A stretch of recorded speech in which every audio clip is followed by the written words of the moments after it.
Relawan Tohaga Sabilulungan bersatu bersama anggotanya se-Jawa Barat mengikuti serta menyuarakan peringatan Hari Pancasila 1 Juni 2022 dengan menyatukan tekad bersama untuk tetap setia terhadap Pancasila sebagai falsafah bangsa. Saya mengatakan sebagai ketua relawan Tohaga Sabilulungan bersatu, kami adalah relawan yang baru lahir ya, baru nongol ya. Jadi mungkin tujuan kami bergabung dengan relawan-relawan yang ada di Jawa Barat. Inti atau visi dari kita adalah agar relawan-relawan yang ada di Jawa Barat ini supaya kita bisa bersatu, kan? Tujuannya untuk bisa bersatu.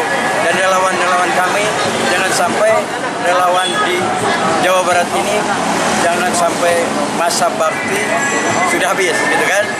Dan mungkin kami tidak ada unsur politik apapun dengan siapapun dan tidak ada kontrak apapun dengan siapapun, dengan para pemimpin siapapun. Kita masih panitia di sini pengurus untuk melaksanakan hari kelahiran Pancasila. Gitu. Jadi kami membentuk lintas ormas untuk bersatu padu memperingati hari kelahiran Pancasila.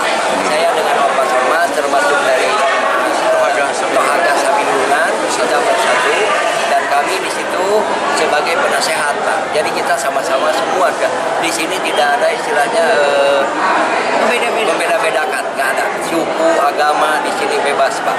Jadi kita ini tidak berpolitik di sini. Jadi kita cuma memperingati, menghargai, memperingati. Oke, harap Pancasila Jaya.